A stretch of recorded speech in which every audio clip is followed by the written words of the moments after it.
Hello बच्चों, आज हम पढ़ने वाले हैं 12th क्लास का पॉलिटिकल साइंस का चैप्टर है जिसका नाम है समकालीन विश्व में सुरक्षा। ये समकालीन का मतलब मैंने पहले भी बताया था। द्वितीय विश्व युद्ध के बाद मतलब मान लीजिए 1950 के बाद का जो टाइम है, अभी तक का ये जो टाइम है, कोई 50 या 100 साल, इस वाले टाइम को समकालीन बोला जाता है। तो 50-60 साल आप ले लीजिए। उसमें जो पूरे विश्व की जो सुरक्षा है पूरे दुनिया की, उसके बारे में हम बात करेंगे कि पहले सुरक्षा के क्या मायने होते थे और अभी सुरक्षा के क्या मायने होते हैं। पहले हम यहाँ पर सुरक्षा का अर्थ ही जान लेते हैं कि सुरक्षा से इस चैप्टर में हमारा क्या मतलब है। अभी देखिए, सुरक्षा का अर्थ होता है डर से आज़ादी। ठीक है, डर से आज़ादी मतलब हमें किसी भी प्रकार का डर नहीं होना चाहिए। अब आप घर से बाहर जाते हैं तो भी हमें डर होता है कोई हमारी पॉकेट ना मार ले, कुत्ता हमें काट ना ले, ठीक है, या फिर एक्सीडेंट वगैरह ना हो जाए। इतने सारे डर, कोई लूटपाट ना हो जाए। तो इतने सारे डर, क्या उन सब डरों की बात हम यहाँ पर करेंगे? उन सब सुरक्षा की बात करेंगे। अब यहाँ पे जो हम सुरक्षा की बात करेंगे वो हम करेंगे केंद्रीय मूल्यों पर। ठीक है, ये छोटी मोटी चीज़ें नहीं, क्योंकि घर से बाहर कदम रखते ही हमारा डर शुरू हो जाता है, मतलब हम असुरक्षित अपने आप को महसूस करते हैं। अब आप बताइए, कोई जगह तो ऐसी होती है जहाँ पर हम सुरक्षित महसूस करते हैं और कोई जगह ऐसी होती है जहाँ पर हम असुरक्षित महसूस करते हैं। जैसे कि आपने देखा होगा, हम दिन में कहीं जाते हैं तो अपने आप को सुरक्षित महसूस करते हैं, रात में जाते हैं तो असुरक्षित महसूस करते हैं। क्यों? क्योंकि रात में सुरक्षा के जो इंतज़ाम हैं वो कम हैं। तो ये वाली सुरक्षा हमें यहाँ नहीं देखनी, हमें देखनी है केंद्रीय मूल्य। अब केंद्रीय मूल्य में क्या क्या आता है वो हमें देखना है। केंद्रीय मूल्य में सबसे पहले आता है संप्रभुता। संप्रभुता का क्या मतलब है? यहाँ हम बात कर रहे हैं एक देश की। संप्रभुता मतलब जो सत्ता है, जो पावर है, वो सब कुछ हमारे खुद के हाथ में होनी चाहिए, उसका दावेदार कोई और नहीं होना चाहिए। दूसरा है स्वतंत्रता। हमें आज़ादी होनी चाहिए, जैसे पढ़ने लिखने की, बाहर आने जाने की, किसी जगह पर आने जाने की, अपने आप से कुछ बनने की, बहुत लिमिट तक आज़ादी। ठीक है। क्षेत्रीय अखंडता। तीसरा है क्षेत्रीय अखंडता, मतलब क्षेत्र के टुकड़े नहीं होने चाहिए। जैसे देश 2 पार्ट्स में डिवाइड हो जाता है, फिर और ज़्यादा डिवाइड हो जाता है। जैसे कि आप हमारे देश भारत को ही ले लीजिए, जैसे इससे पाकिस्तान अलग हुआ है, बांग्लादेश अलग हुआ, और पुराने टाइम में काफ़ी सारी कंट्रीज़ आसपास की अलग हुई हैं। पहले भारत बहुत बड़ा हुआ करता था। ठीक है, क्योंकि ये जो 3 चीज़ें हैं ये ऐसी हैं, अगर हमारे पास खुद की सत्ता नहीं रहेगी तो बाहरी शक्तियाँ मतलब दूसरे देश हम पर कब्ज़ा कर लेंगे। स्वतंत्रता नहीं होगी तो भी दूसरे देश हम पर कब्ज़ा करेंगे। और अगर क्षेत्र बार बार खंडित होता रहेगा, मतलब कटता बढ़ता रहेगा, तो क्षेत्र जितना छोटा हो जाता है उसकी पावर भी उतनी ज़्यादा कम हो जाती है। तो हमें केंद्रीय मूल्य किन चीज़ों को मान के चलना है? संप्रभुता, स्वतंत्रता, क्षेत्रीय अखंडता, मतलब इन तीनों चीज़ों की हमें सुरक्षा करनी है। यहाँ जो हम बात करेंगे सुरक्षा की, वो इन तीनों की ही बात करेंगे कि एक देश में इन तीनों चीज़ों की सुरक्षा होनी चाहिए। आई होप आपको यहाँ तक क्लियर है। इसके बाद हम आते हैं सुरक्षा के प्रकार। सुरक्षा कितनी प्रकार की होती है, ये काफ़ी इम्पोर्टेंट है। इसी के साथ आपको मैं एक बात और बता दूं कि जैसे कि मैं ये चैप्टर पढ़ा रही हूँ, तो अब मैं पूरे चैप्टर तो यहाँ पर नहीं पढ़ा रही, तो आपको फिर भी वीडियो को एक बार देखने के बाद एक बार चैप्टर ज़रूर पढ़ना चाहिए, उससे आपको और ज़्यादा समझ में आएगा। जैसे आप नया नया चैप्टर पढ़ते हैं तो समझ में नहीं आता, लेकिन वीडियो देखने के बाद जब आप पढ़ेंगे तो आपको चीज़ें समझ में आएंगी। तो सुरक्षा जो है वो 2 प्रकार की होती है। पहली होती है परंपरागत, जो कि चली आ रही है वर्षों से, और दूसरी है अपरंपरागत। परंपरागत सुरक्षा में पहली सुरक्षा आती है बाह्य सुरक्षा, मतलब बाहर की सुरक्षा, और दूसरी आती है आंतरिक सुरक्षा, मतलब अंदर की सुरक्षा। और अपरंपरागत में आती है मानव सुरक्षा और विश्व सुरक्षा। तो पहले हम बात करेंगे परंपरागत की। परंपरागत में हम बाह्य सुरक्षा के बारे में पढ़ेंगे और आंतरिक सुरक्षा के बारे में पढ़ेंगे। तो आ जाते हैं यहाँ पर हम परंपरागत सुरक्षा पर। ठीक है, परंपरागत सुरक्षा में पहले हम बात कर रहे हैं बाह्य सुरक्षा की। यहाँ कंफ्यूज नहीं होना, अभी हम बाह्य सुरक्षा की बात कर रहे हैं। बाह्य सुरक्षा का मतलब है बाहर से सुरक्षा। अब हमें बाहर से सुरक्षा किससे चाहिए? जो हमारे अड़ोसी पड़ोसी देश हैं उनसे, ठीक है, या फिर अड़ोसी पड़ोसी ना होकर दूसरे महाद्वीप के भी देश हैं उनसे भी, ताकि वो हमारे देश में ना घुस सकें, हमारी स्वतंत्रता को, संप्रभुता को और हमारे क्षेत्र को नुकसान ना पहुंचा सके। तो हम कह सकते हैं कि परंपरागत सुरक्षा किसे कहते हैं? किसी राष्ट्र की स्वतंत्रता को हानि पहुंचाने वाले खतरे से मुक्ति। ठीक है, कौन सी सुरक्षा? कोई भी राष्ट्र, कोई भी देश जिसे स्वतंत्रता की हानि हो, उस खतरे से मुक्ति, कि वो स्वतंत्र ही रहे। और इसमें जो सबसे बड़ा खतरा होता है वो होता है सैन्य खतरा, कि दूसरे देश की जो सैन्य खतरा, जो दूसरे देश की जो सेना है वो हमारे देश पे खतरा है। अगर वो मजबूत हो गई तो वो हमला करने की कोशिश ज़रूर करेगी और अपने क्षेत्र को बढ़ाने की कोशिश ज़रूर करेगी। तो बाहरी सुरक्षा में जो डर है वो कौन कौन से आते हैं? पहला तो ये आता है कि दूसरे देश द्वारा किया जाने वाला आक्रमण। ठीक है, वो आक्रमण कर सकता है चुपके से, या फिर क्या कर सकता है? युद्ध कर सकता है, युद्ध बताकर किया जाता है। तो उन दोनों चीज़ों के लिए तैयार रहना पड़ता है। तो परंपरागत सुरक्षा में इन दोनों चीज़ों के लिए तैयार रहना पड़ेगा। तो उसके लिए क्या करना पड़ेगा? बुनियादी स्तर पर अगर देखा जाए तो किसी सरकार के पास युद्ध की स्थिति में 3 विकल्प होते हैं। मान लीजिए कि अगर युद्ध हो ही जाता है तो कोई सरकार क्या करेगी अपने देश को, अपने राष्ट्र को बचाने के लिए? पहला तो आत्मसमर्पण कर देगी, मतलब अपने आप को दूसरे के हवाले कर देना, अपने आप को सौंप देना, बिल्कुल ख़त्म कर देना खुद को, ये सोच के कि हम इनसे जीत ही नहीं सकते, और अपना आत्मसमर्पण कर देना। फिर आत्मसमर्पण करेंगे तो सामने वाले की जो भी डिमांड्स होंगी, ठीक है, वो सब पूरी करना, चाहे वो हमारे देश पे कब्ज़ा कर लें, चाहे वो कुछ भी करें, ठीक है, चाहे गुलाम बना लें। तो दूसरी स्थिति होती है अवरोध। अवरोध का क्या मतलब होता है? अवरोध का मतलब होता है सुरक्षा नीति का संबंध युद्ध की आशंका को रोकना, मतलब इस तरीके की सुरक्षा नीति बनाना कि युद्ध ना हो, इस तरीके की रणनीतियाँ बनाना, प्लानिंग करना कि युद्ध टल जाए। तीसरा होता है रक्षा। रक्षा का मतलब ये है कि युद्ध को सीमित रखना, मतलब एक लिमिट में युद्ध करना, ये नहीं कि बिल्कुल बॉम्ब फेंक के ही मार दिया और पूरा देश तबाह हो गया। ठीक है, एक लिमिट में युद्ध करना, या फिर युद्ध को जल्दी समाप्त कर देना। अब ये तो था युद्ध से अगर हो जाए, लेकिन अगर युद्ध से बचना चाहें तो युद्ध से बचने के लिए क्या करेंगे? युद्ध से बचने के लिए एक ही उपाय है और वो है शक्ति संतुलन। शक्ति संतुलन का मतलब होता है शक्ति का संतुलन बनाए रखना। जैसे युद्ध कौन कर सकता है? जो अड़ोसी पड़ोसी देश है, अगर वो ताकतवर हो जाए, उसके पास बहुत सारे हथियार हो जाएं, बहुत सारी सैन्य शक्ति हो जाए, तभी वो युद्ध कर सकता है। तो हमें क्या करना है? शक्ति को संतुलित करना है, मतलब जितने हथियार पड़ोसी के पास हैं उससे ज़्यादा हमें करने हैं, जितने हथियार पड़ोसी देश के पास हैं उससे ज़्यादा करने हैं, जितनी सेना पड़ोसी देश के पास है या तो उसके बराबर करने की कोशिश करनी है या फिर उससे भी ज़्यादा करनी है। और यही हमारे बारे में सोचता है हमारा पड़ोसी देश। इसलिए आज के टाइम में हथियारों की होड़, सेना को बढ़ाना, ये सब बहुत ज़्यादा लगा हुआ है, क्योंकि सभी को एक दूसरे से खतरा है। तो शक्ति संतुलन है युद्ध से बचने के लिए। अब हमने परंपरागत सुरक्षा पढ़ रहे थे ना, तो परंपरागत सुरक्षा में अभी हम पढ़ेंगे परंपरागत सुरक्षा के उपाय। क्या क्या उपाय हम कर सकते हैं परंपरागत सुरक्षा के लिए? पहला तो यही है शक्ति संतुलन। अगर किसी राष्ट्र को बचाना है दूसरे के हमले से तो शक्ति संतुलन करना है, जो अभी मैंने बताया। दूसरा है सैन्य गठबंधन, मतलब दूसरे देश की सेनाओं के साथ गठबंधन करना। मतलब मान लीजिए कोई 3 देश हैं, इसके पास 10 सैनिक हैं, इसके पास 5 सैनिक हैं, इसके पास 9 सैनिक हैं, तो तीनों मिलकर काम करेंगे।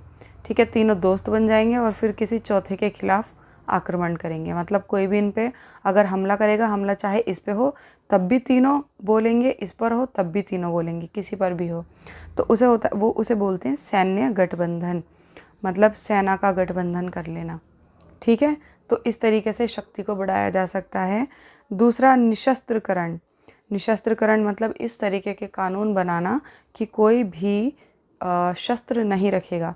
जैसे बहुत सारे बॉम्ब वगैरह को रखने के लिए मनाही है, संयुक्त राष्ट्र संघ और बहुत सारी संस्थाओं ने मनाही कर रखी है, लेकिन चुपके चुपके बहुत सारे देश रखते भी हैं। तो अपने आप को भी निशस्त्र रखना है और दूसरे को भी, ना खुद रखना है ना दूसरे को रखना है, ठीक है। चौथा है हमारे पास न्याय युद्ध, मतलब युद्ध करना लेकिन न्याय के साथ, एक दायरे के साथ। ये नहीं कि पब्लिक पे आक्रमण कर दिया, आजकल तो यही होता है, अगर युद्ध होता है तो सबसे पहले वहाँ की जनता ही मारी जाती है। तो एक न्याय वाला युद्ध करना किसी ढंग की चीज़ के लिए, ये नहीं कि कोई भी अपनी मांग पूरी करवा रहे हैं, ठीक है। और पांचवा है विश्वास बहाली, मतलब अपने पड़ोसी देशों के साथ इस तरीके से संबंध स्थापित करना कि उन्हें हम पर विश्वास हो कि ये तो आक्रमण कर ही नहीं सकते, और हमारे पड़ोसी देशों को भी ये करना चाहिए कि वो इस तरीके की अपनी हरकतें करें कि हमें ये विश्वास रहे कि वो आक्रमण नहीं कर सकते। तो इससे हथियारों की होड़ और बाकी सारी चीज़ें कम हो जाती हैं, ठीक है।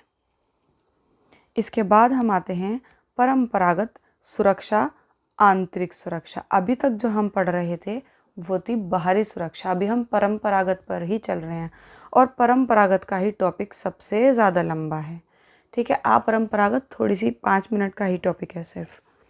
तो बाहरी सुरक्षा हमने पढ़ ली, अब आंतरिक सुरक्षा। अब अंदर की सुरक्षा पे आ जाओ, मतलब एक राष्ट्र या फिर एक देश के अंदर की जो सुरक्षा होती है, तो उसमें पहले आता है गृह युद्ध, मतलब अपने ही देश के अंदर दो कम्युनिटी के बीच युद्ध होना, जैसे हिंदू मुस्लिम, सिख ईसाई, काले गोरे के ऊपर युद्ध हो जाना, जैसे अमेरिका में आए दिन होता ही रहता है, काले गोरे पे झगड़ा हो जाता है। जातिवाद, ठीक है, छोटी बड़ी जाति के ऊपर युद्ध हो जाना, मतलब युद्ध से मेरा मतलब है दो कम्युनिटी के बीच जब लड़ाई होती है तो बहुत सारा खून खराबा होता है और बहुत सारे लोग मारे जाते हैं जो कि एक ही देश के होते हैं। तो इसका फ़ायदा कोई दूसरा देश ले जाता है, इससे देश कमज़ोर होता है, और जब कमज़ोर होता है तो दूसरा देश आक्रमण जल्दी कर सकता है। तो आंतरिक सुरक्षा में आते हैं पहला गृह युद्ध, गृह युद्ध से निपटना। दूसरा आता है जातिवाद, जो कि हमारे भारत में तो बहुत बड़ी प्रॉब्लम है, जातिवाद या फिर धर्म, ठीक है, ऊंची नीची जाति की भेदभाव वगैरह करना। तो ये आंतरिक सुरक्षा में आता है, देश के अंदर ही होते हैं ये सारे मामले। और तीसरा आता है रंग भेद, मतलब रंग के आधार पर भेदभाव करना, जैसे गोरा काला वगैरह। तो ये सब एक देश के अंदर दो कम्युनिटी के बीच लड़ाइयाँ होती हैं, वो सारी आंतरिक सुरक्षा के बीच में आती हैं, ठीक है। बाहरी खतरे की आशंका,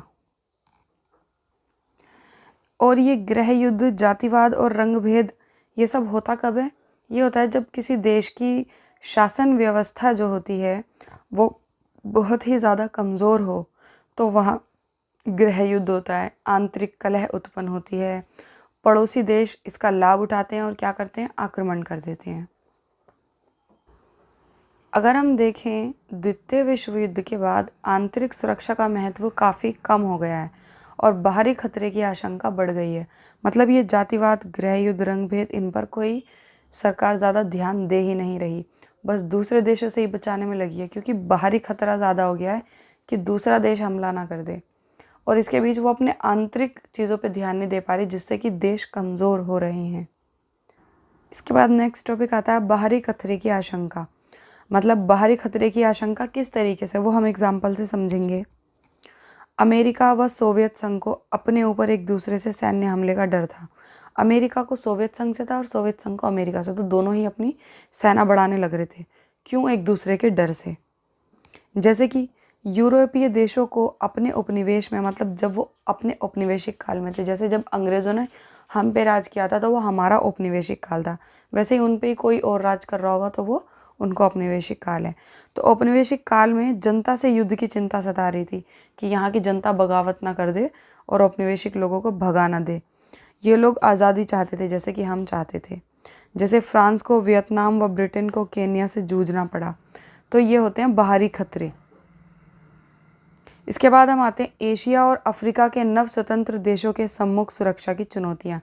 एशिया में जो देश हैं, एशिया में और अफ्रीका में, जैसे हम भी नए नए स्वतंत्र हुए हैं, ज़्यादा साल नहीं हुए हैं, 70-75 साल हुए हैं, और अफ्रीका भी नया नया स्वतंत्र है, बाकी सब बहुत पहले स्वतंत्र हो चुके थे, तो ये नव स्वतंत्र में आते हैं। इनके सामने क्या चुनौतियां हैं सुरक्षा को लेकर? अपने पड़ोसी देश से सैन्य हमले की आशंका हमेशा बनी रहती है कि पड़ोसी देश सेना को लेकर हमला ना कर दे। सीमा रेखा, कि हमारा क्षेत्र घेर ना ले, जैसे कि चाइना हमारी सीमा रेखा से आगे बढ़ता रहता है, ठीक है, हमारे देश को अपने देश में मिलाता रहता है, ये वाला खतरा रहता है। भू क्षेत्र तथा आबादी पर नियंत्रण, और आबादी इसके लिए बहुत बड़ी चीज़ बनी हुई है, ठीक है। अपनी भूमि को बचाना और अपनी आबादी पर नियंत्रण करना, ये क्या बनी हुई है यहाँ पे? चुनौतियाँ बनी हुई हैं। कहाँ पर? एक तो एशिया में और एक अफ्रीका में। अंदरूनी सैन्य संघर्ष क्या है यहाँ पे? अलगाववादी आंदोलन बहुत ज़्यादा होते हैं यहाँ पे, इनसे भी जो खतरा है, ये जो अलग राष्ट्र बनाना चाहते हैं कि हर किसी को ज़रा सी लड़ाई हुई नहीं कि अलग राष्ट्र चाहिए, तो वो भी बहुत बड़ा खतरा है यहाँ पर। इसके बाद हम आते हैं, परंपरागत वाला ख़त्म हो चुका टॉपिक, इसके बाद हम आते हैं गैर परंपरागत सुरक्षा। गैर परंपरागत सुरक्षा में दो तरीके की सुरक्षा थी। पहले थी मानव सुरक्षा और दूसरी थी वैश्विक सुरक्षा। तो पहले हम पढ़ेंगे मानव सुरक्षा और फिर वैश्विक सुरक्षा। तो खतरे या भय के नवीन स्रोत, पहले वाला हम पढ़ रहे हैं मानव सुरक्षा। मानव सुरक्षा में सुरक्षित राज्य का अर्थ होता है जनता का सुरक्षित होना, ठीक है। युद्ध, मानवाधिकार उल्लंघन, जनसंहार, आतंकवाद से अधिक लोगों को बचाना, जैसे कि महामारी और आपदा से बहुत लोग मर जाते हैं, उनसे बचाना, यह है मानव सुरक्षा। मतलब मानव, क्योंकि हम एक इंसान हैं तो हमें महामारी से बचना है और हमारा जनसंहार नहीं होना चाहिए। जनसंहार मतलब होता है लोगों का खून खराबा करना, आतंकवाद, इन सब चीज़ों से बचाना। और वैश्विक सुरक्षा का मतलब है जिन खतरों का सामना कोई देश अकेले नहीं कर सकता, इसका सामना सबको करना पड़ता है, पूरी दुनिया को, और इसका जो फ़र्क पड़ता है वो भी पूरी दुनिया पर ही पड़ता है, उसको कहते हैं वैश्विक सुरक्षा। फॉर एग्ज़ाम्पल ग्लोबल वार्मिंग, और ये जो ओजोन परत फट गई है, ये इस तरीके की चीज़ें। पर्यावरण बहुत ख़राब हो रहा है, ठीक है, ये होती है विश्व सुरक्षा। जैसे जनसंख्या वृद्धि और प्राकृतिक आपदाएं आती हैं, या फिर एड्स और बर्ड फ्लू वगैरह जैसी जो चीज़ें हैं वो पूरे विश्व को तंग करती हैं, और कोई भी एक देश, जैसे कि कोरोना आया था, कोई एक देश उसका सामना कर रहा है, ठीक है, तो बाकी सबको भी देखना था कि इसको कैसे रोकना है, कोई एक देश उसको नहीं रोक सकता था, तो वो होती है वैश्विक सुरक्षा। तो पहले हम बात करते हैं खतरों या भय के नवीन स्रोत क्या हैं। अभी नए नए जो खतरे हैं वो क्या है? नया खतरा एक तो है ये आतंकवाद, ठीक है, इन्होंने अपना एक ग्रुप बनाया हुआ है और कहीं पे भी आतंक फैलाते हैं। दूसरा है विश्वव्यापी निर्धनता, मतलब अमीर बहुत ज़्यादा अमीर होते जा रहे हैं और दूसरी तरफ हम देख रहे हैं कि लोग इतने ज़्यादा निर्धन हैं कि उनके पास खाने के लिए मतलब 2 टाइम का खाना भी नहीं है। तो पूरे विश्व की जो ये गरीबी है, एक ये नया खतरा है। तीसरा है असमानता, वही अमीर बहुत ज़्यादा अमीर और गरीब बहुत ज़्यादा गरीब, असमानता का जो गैप है वो लगातार बढ़ रहा है। मतलब आप देखेंगे कि कुछ 5 या 6% लोग हैं जिन्होंने दुनिया का आधा खजाना अपने पास रखा हुआ है, और करोड़ों लोग ऐसे हैं जिनके पास 1% भी नहीं है। और चौथा है शरणार्थियों की जीवन बाधाएं। जब कहीं पर युद्ध होता है तो बहुत सारे लोग डर के मारे अपने पड़ोसी देश में चले जाते हैं और वहाँ पे वो शरणार्थी बनकर रहते हैं। अब आपको पता है कि जो एक नागरिक होता है उसको बहुत सारे अधिकार होते हैं, जैसे वो जॉब कर सकता है कहीं पर भी, वोट देने का अधिकार होता है, मकान खरीद सकता है। लेकिन जो एक शरणार्थी होता है उसको बहुत सारे हक नहीं होते, ठीक है, बहुत ज़्यादा स्ट्रगल करना पड़ता है, जॉब्स तक नहीं मिल पाती हैं आराम से, ना पढ़ाई हो पाती है स्कूल में, बहुत सारी चीज़ों के लिए ना बहुत ज़्यादा स्ट्रगल करना पड़ता है। तो ऐसे करोड़ों लोग हैं जो आज के टाइम में शरणार्थी बनकर रह रहे हैं। तो ये नया जो है क्या है, खतरा है ये भी। दूसरा आता है विश्व सुरक्षा के खतरे। विश्व सुरक्षा के कौन से खतरे हैं? पहला है महामारियाँ जैसे कि कोरोना, ठीक है, और भी बहुत सारी बर्ड फ्लू वगैरह।